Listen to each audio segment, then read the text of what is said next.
부산 꼼장어 골목 깊숙한 곳에 자리 잡은 순인의 꼼장어는 겉보기에는 평범한 음식점이었습니다. 하지만 현지인들 사이에서는 함부로 행동할 수 없는 곳으로 소문이 자자했지요. 가게 주인 오순희 씨는 60의 나이에도 꼿꼿한 허리와 날카로운 눈빛을 지닌 여인이었습니다. 그녀가 불판 위에서 꼼장어를 자르는 칼놀림은 20년 경력의 실력자다운 솜씨였습니다. 손님들은 순희 씨의 요리 솜씨에 반해 단골이 되곤 했지만 가게에 들어서는 순간 느껴지는 묘한 긴장감 역시 이 가게만의 독특한 분위기였습니다. 어느 날 저녁, 가게의 단골 손님인 저는 평소처럼 조용히 자리에 앉아 꼼장어의 익숙한 향을 맡고 있었습니다. TV에서는 부산 지역 뉴스가 흘러나오고 있었고, 최근 조직 간 세력 다툼에 관한 소식이 전해지고 있었지요. 순희 씨는 평소와 같이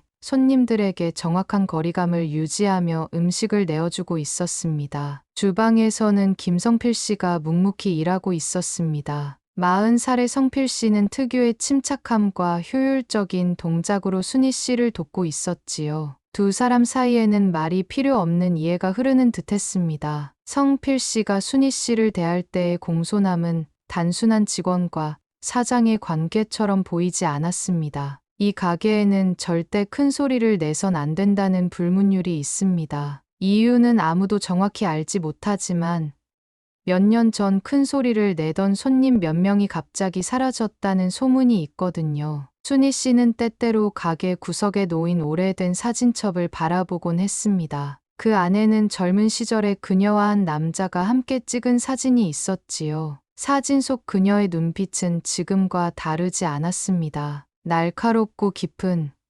그러나 어딘가 슬픔이 깃든 눈빛이었습니다. 가게 문이 열리고 들어오는 손님들을 주시하던 순희 씨의 표정이 순간 굳어졌습니다. 그날 저녁, 부산 꼼장어집의 평화는 예상치 못한 방문객들에 의해 깨어지려 하고 있었습니다. 문을 거칠게 열고 들어온 것은 젊은 남성 5명이었습니다. 그들은 번쩍이는 반지와 지나치게 단정한 정장 차림으로 일반 손님과는 달라 보였지요. 선두에 선 30대 초반의 남자는 백민구라 불렸고 그 옆에 20대 후반 청년은 정태수였습니다. 그들의 인상은 처음부터 좋지 않았습니다. 테이블을 소란스럽게 당기는 모습에서 다른 손님들을 배려하는 마음이라곤 찾아볼 수 없었지요. 사장님, 여기 소주 한 병 더요.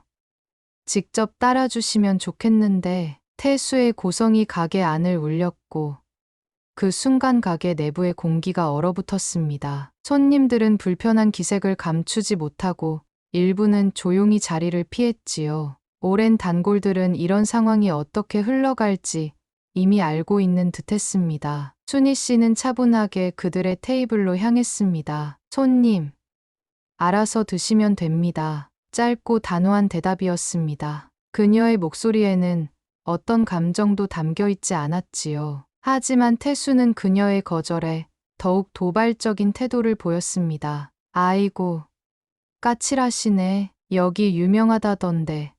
서비스가 이래서야. 그가 말을 이어갈 때 순희 씨의 눈빛이 미세하게 변했습니다. 그것은 너무나 미묘한 변화였지만 가게의 오랜 손님들은 그 의미를 이해했기에 더욱 긴장했지요. 주방에서 성필 씨의 움직임이 잠시 멈췄다가 다시 시작되었습니다. 저는 그 광경을 지켜보며 생각했습니다. 그들은 순희 누님이 누구인지 몰랐던 겁니다. 술자리가 깊어질수록 그들의 목소리는 더욱 커졌고 행동은 더욱 무례해졌습니다. 그들이 주고받는 대화에서 대광파라는 단어가 몇 번 언급되었지요. 놀랍게도 그들은 자신들의 신분을 숨기지도 않았습니다. 오히려 과시하는 듯했습니다. 그들이 순희 씨의 존재를 모르는 것은 이해할 수 있었습니다. 젊은 세대들에게 검은 장미의 전설은 그저 옛날 이야기에 불과했으니까요. 하지만 그런 무지가 그들을 보호해줄 리는 없었습니다. 순희 씨의 과거는 잊혀진 것이 아니라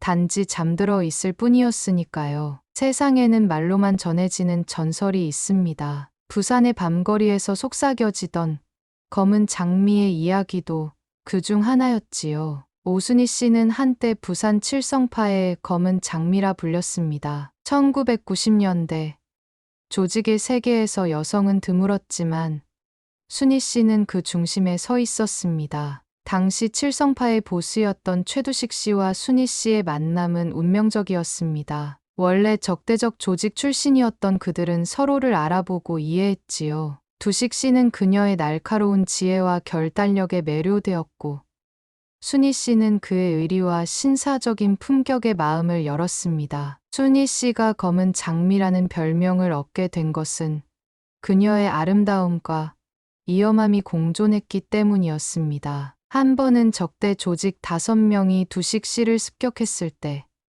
그녀가 칼 하나로 그들을 물리쳤다는 이야기가 있습니다. 그날 이후 그녀의 이름은 부산 조직 세계에서 공포의 대상이 되었지요. 하지만 두식 씨는 그녀를 진심으로 존중했습니다. 그는 그녀에게 단 한 번도 손을 대지 않았고 항상 한 명의 동료이자 파트너로 대했습니다. 조폭계의 신사라는 그의 별명은 이런 태도에서 비롯된 것이었지요. 세월이 흐르고 순희 씨는 피해 세계에서 벗어나고 싶다는 결심을 두식 씨에게 털어놓았습니다. 두식 씨는 그녀의 결정을 존중했고 꼼장어 골목 근처에 작은 꼼장어 집을 마련해 주었습니다. 그렇게 순인의 꼼장어가 탄생했고 순희 씨는 사람을 다스리는 칼 대신 꼼장어를 다스리는 요리사가 되었습니다. 두식 씨는 겉으로는 그녀의 삶에서 물러났지만 여전히 그녀를 보호하기 위해 가게 주변에 자신의 눈들을 심어두었습니다. 김성필 씨 역시 그중 하나였지요. 그는 한때 순희 씨의 제자이자 두식 씨의 충복이었습니다. 순희 씨의 결정으로 그 역시 조직을 떠나 가게를 돕게 되었습니다. 순희는 이제 사람 잡는 칼 대신 꼼장어를 다스리는 요리사가 되었지만 그 눈빛만은 변하지 않았습니다. 마치 꼼장어를 자르는 칼이 언제든 다른 곳을 향할 수 있다는 것을 알리는 듯한 그 눈빛이요. 가게를 찾는 손님들 중 일부는 그녀의 과거를 알고 있었고 그래서 그들은 결코 이 가게에서 무례한 행동을 하지 않았습니다. 그리고 그것은 세월이 흘러도 변하지 않는 불문율이 되었지요. 태수와 민구의 술자리는 점점 과열되었습니다. 술이 몇 병 들어가자 그들은 자신들이 대광파 소속임을 더욱 노골적으로 드러냈고 칠성파 영역에 대한 도발적인 발언까지 서슴지 않았습니다. 조용히 지켜보던 다른 손님들은 이제 불안한 기색이 역력했고 일부는 조용히 계산을 마치고 자리를 떠났습니다. 사장님, 우리랑 한잔하시죠. 옆에 좀 앉아주세요. 태수의 목소리에는 명백한 도발이 담겨 있었습니다. 그는 순희 씨를 향해 손짓했고 민구는 더 나아가 그녀의 팔을 잡으려 했습니다. 그 순간 가게 구석에서 성필 씨의 미묘한 움직임이 감지되었습니다. 그는 주방으로 들어가 무언가를 준비하는 듯했지요. 순희 씨의 눈에 날카로운 빛이 스쳤습니다. 그녀는 젓가락으로 테이블을 딱 내리치며 경고했습니다. 손님, 여기선 그런 행동 안 합니다. 짧고 명확한 경고였지만 술에 취한 태수와 민구는 그것을 무시했습니다. 오히려 태수는 더욱 오만한 태도를 보였지요. 아이고, 우리 사장님 무서워라. 그의 조롱 섞인 말에 가게 안의 공기가 더욱 무거워졌습니다. 주방에서는 칼을 가는 소리가 미세하게 들려왔고 다른 손님들은 숨을 죽였습니다. 모두가 알고 있었습니다. 이 순간이 중요한 분기점이라는 것을요. 민구는 더 무모하게 순희 씨의 팔을 강하게 잡아당겼습니다. 그 순간 순희 씨의 눈빛이 완전히 달라졌습니다. 20년 전 검은 장미의 눈빛이 되살아난 것이었지요. 차갑고 날카로우면서도 깊은 심연과 같은 그 눈빛은 경험자만이 알 수 있는 공포를 담고 있었습니다. 손님, 마지막으로 경고합니다. 그만하세요. 그녀의 목소리는 여전히 담담했지만 그 안에 담긴 무게는 달라져 있었습니다. 그것은 단순한 경고가 아닌 결과에 대한 예고였지요. 과거 비슷한 상황에서 순희 씨가 보였던 치명적인 대응을 아는 저로서는 등줄기에 한기가 느껴졌습니다. 바로 그때 가게 문이 열리는 소리가 들렸습니다. 순간 시간이 멈춘 듯 했습니다. 모든 시선이 문 쪽으로 향했고 그곳에 서 있는 인물을 본 순간 태수와 민구의 얼굴에서 핏기가 싹 가셨습니다. 문이 열리고 한 노신사가 조용히 등장했습니다. 70에 가까운 나이였지만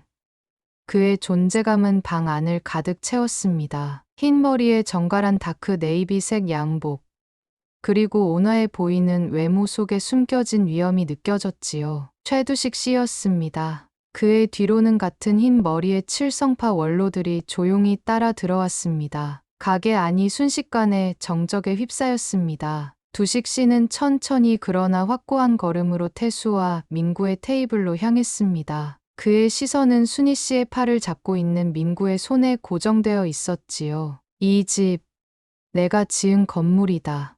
내 사람한테 손댄 놈은 누구고?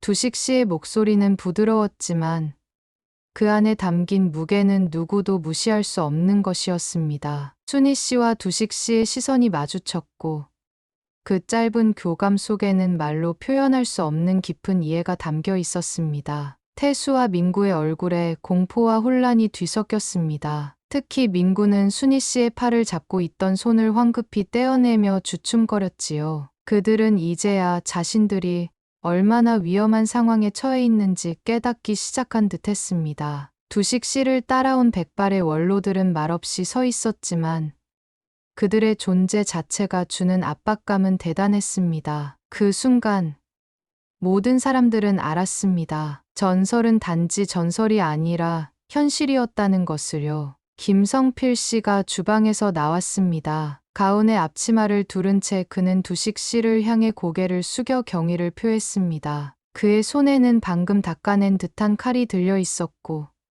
그 칼 끝에서 물방울이 방바닥으로 떨어졌습니다. 사장님, 꼼장어 좀 더 구워드릴까요? 성필 씨의 질문은 겉으로는 순희 씨를 향한 것이었지만 그 의미는 다른 곳에 있었지요. 순희 씨는 고개를 살짝 저었고 성필 씨는 이해한다는 듯 다시 주방으로 향했습니다. 칼은 여전히 그의 손에 들려 있었습니다. 두식 씨의 눈길이 다시 태수와 민구에게로 향했습니다. 그것은 마치 포식자가 먹잇감을 바라보는 듯한 시선이었습니다. 가게 안의 공기는 이제 얼어붙어 숨조차 쉬기 어려웠습니다. 민구가 입을 열었습니다. 그의 목소리는 떨리고 있었지요. 뭔데 말입니까?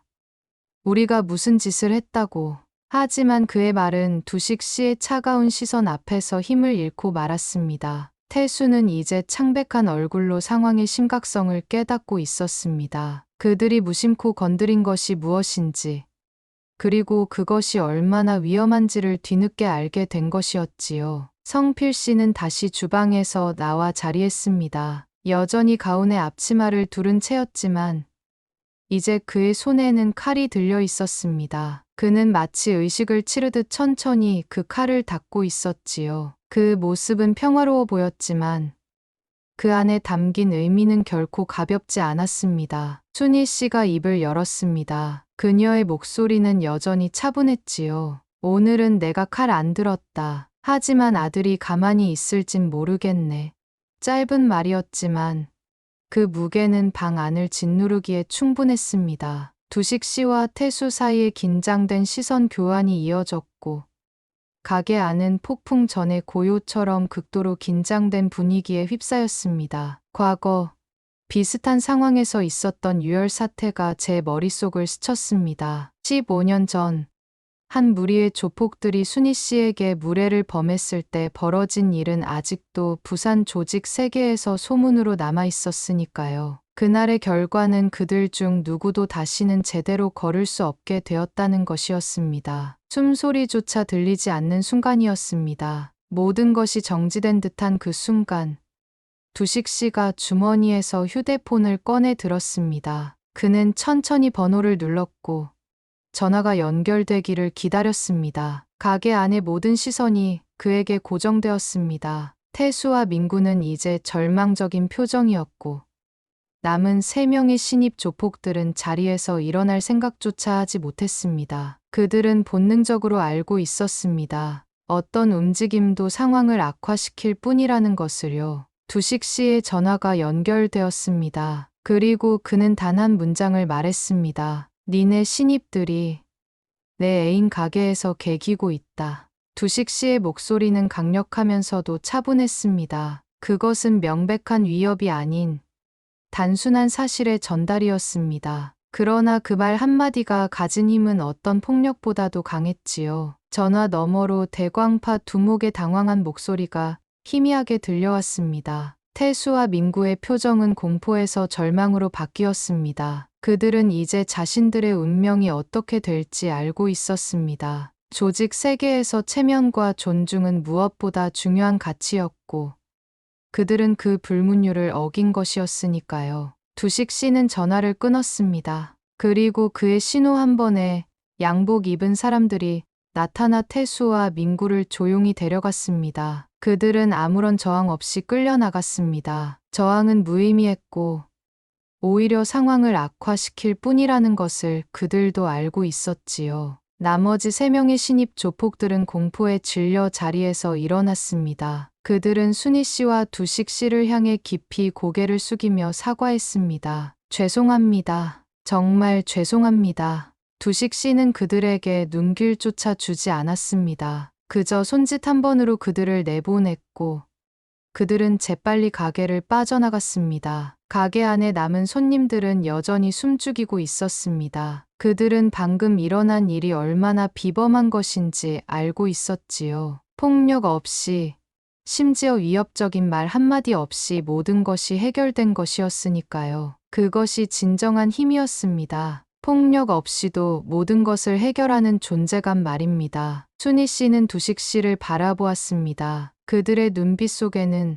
수십 년의 세월과 경험이 담겨 있었습니다. 그것은 단순한 연인의 눈빛이 아닌 많은 풍파를 함께 겪은 동료의 깊은 이해였습니다. 두 사람 사이에는 말이 필요 없었습니다. 과거의 순간들, 함께 겪은 위험과 성공의 기억들이 그들의 침묵 속에 모두 담겨 있었지요. 태수와 민구가 끌려나간 후 가게에는 다시 평화로운 분위기가 찾아왔습니다. 순희 씨는 다른 손님들을 향해 미소 지으며 고개를 숙였습니다. 그것은 불편을 끼쳐 죄송하다는 의미였지요. 손님들도 이해한다는 듯 고개를 끄덕였고 하나둘 다시 자신들의 대화로 돌아갔습니다. 순희 씨는 두식 씨를 바라보며 의미심장한 질문을 던졌습니다. 이제 괜찮겠지?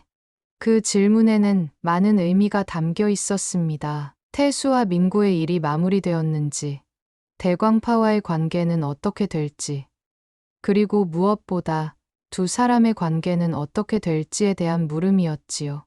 두식 씨는 대답 대신 행동으로 보여주었습니다. 그는 조용히 순희 씨의 테이블로 자리를 옮겨 불판 위에 꼼장어를 뒤집었습니다. 그 친근한 제스처에는 수십 년의 이해와 신뢰가 담겨 있었습니다. 순희 씨는 무언가를 깨달은 듯 소주병을 들어 두식 씨의 잔을 채워주었습니다. 과거 그들이 함께했던 시절, 그녀가 늘 하던 행동이었지요. 그 작은 움직임 속에는 다시 시작되는 친밀함이 담겨 있었습니다. 김성필 씨는 다시 주방으로 돌아갔습니다. 그의 임무는 끝났고 이제 다시 요리사로 돌아갈 시간이었지요. 다른 손님들도 하나둘 원래의 자리로 돌아왔고 가게는 다시 일상적인 분위기를 되찾았습니다. 그들의 침묵 속에는 20년의 세월이 담겨 있었습니다. 그것은 말로 표현할 수 없는 깊은 이해와 존중이었습니다. 두식 씨는 평생 그녀를 지키려 했고 순희 씨는 그런 그를 이해하고 있었지요. 가게 안은 이제 다시 평화로워졌습니다. TV에서는 여전히 지역 뉴스가 흘러나오고 있었고 꼼장어를 굽는 향긋한 냄새가 공간을 채우고 있었습니다. 표면적으로는 모든 것이 원래대로 돌아온 듯했지만 그 아래에는 분명한 변화가 있었습니다. 순희 씨와 두식 씨는 오래된 친구처럼 조용히 술잔을 기울였습니다. 그들 사이에 오가는 말없는 대화는 과거와 현재, 그리고 미래에 대한 깊은 이해를 담고 있었습니다. 그것은 시간이 흘러도 변하지 않는 특별한 유대였지요. 사건이 있고 일주일 후 순인의 꼼장어는 평소와 다름없는 일상으로 돌아와 있었습니다. 그러나 가게를 찾는 손님들의 태도에는 미묘한 변화가 있었지요. 그들은 더욱 공손해졌고 가게의 분위기를 존중하는 모습이었습니다. 그날 오후 놀랍게도 태수와 민구가 대광파 간부들과 함께 가게를 다시 찾았습니다. 그들의 모습은 일주일 전과는 사뭇 달랐습니다. 정갈한 정장 차림이었지만 이번에는 겸손함이 묻어났고 태도는 공손했습니다. 손님들이 긴장하는 기색이 역력했지만 순희 씨는 평소와 같은 차분한 표정이었습니다. 태수와 민구는 순희 씨 앞에 깊이 고개를 숙였습니다. 지난번 일 정말 죄송합니다. 저희가 무례했습니다. 대광파 간부도 고개를 숙이며 사과했습니다. 그들의 사과는 진심 어린 것이었고 순희 씨도 그것을 알고 있었습니다. 그녀는 그들을 가게 안쪽으로 안내했고 직접 꼼장어 한 접시를 내어주었습니다. 그것은 용서의 의미였지요. 어서 앉으세요. 오늘은 제가 특별히 손질한 겁니다. 그녀의 목소리에는 이전의 날카로움이 없었습니다. 태수와 민구는 감사하다는 듯 고개를 숙이고 자리에 앉았습니다. 그들은 이제 순인의 꼼장어의 불문율을 깊이 이해하고 있었고 그것을 존중할 준비가 되어 있었습니다. 다음 날 두식 씨가 가게를 찾았습니다. 그는 평소처럼 조용히 들어와 구석자리에 앉았고 순희 씨는 특별한 꼼장어 요리를 내어주었습니다. 그들 사이에는 여전히 특별한 유대가 흐르고 있었지요. 가게 앞을 지나가는 젊은 조폭들이 모자를 벗고 인사하는 모습도 보였습니다. 이제 순인의 꼼장어는 부산 지역에서 더욱 특별한 장소가 되었습니다. 그것은 단순한 음식점이 아닌 존중받아야 할 영역이었지요. 어느 날 저녁, 순희 씨는 젊은 여성에게 꼼장어 요리법을 가르치고 있었습니다. 그녀는 성실하고 배움에 열정적인 여성이었습니다. 순희 씨가 꼼장어를 자르는 법을 가르칠 때 그 정확하고 섬세한 칼놀림은 여전히 예사롭지 않았습니다. 그것은 새로운 세대로의 전수가 시작되고 있음을 의미했습니다. 세월은 흘러도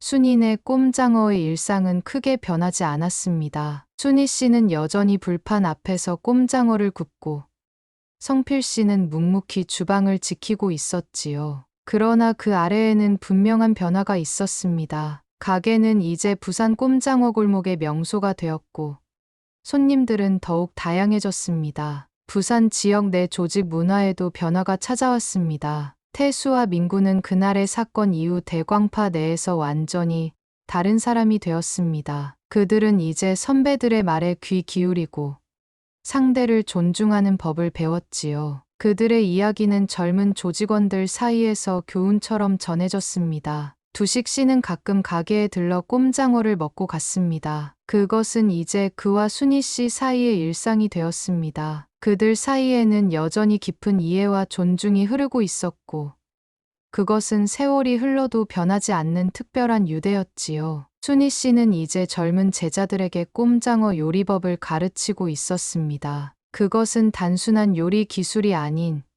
인생의 지혜를 전하는 과정이었습니다. 그녀의 제자들은 그녀의 칼솜씨뿐만 아니라 그 눈빛 속에 담긴 깊은 결의도 배우고 있었지요. 부산의 밤거리에서는 여전히 검은 장미의 전설이 속삭여졌습니다. 그러나 이제 그 이야기는 단순한 공포의 대상이 아닌 존경의 대상이 되었습니다. 칼 대신 꼼장어를 다루는 그녀의 현재 모습은 많은 이들에게 새로운 종류의 강함을 보여주었습니다. 오늘도 순인의 꼼장어의 문이 열리고 새로운 손님이 들어옵니다. 순희 씨는 변함없이 꼼장어를 굽고 성필 씨는 묵묵히 주방을 지키고 있습니다. 그것은 영원히 이어질 듯한 일상의 모습입니다. 이상, 부산 꼼장어 골목 근처 순인의 꼼장어의 이야기였습니다. 오늘 이야기가 마음에 드셨다면 구독과 좋아요 부탁드리며 여기까지 시청해주신 모든 분들께 항상 행복하고 건강하시길 바라겠습니다.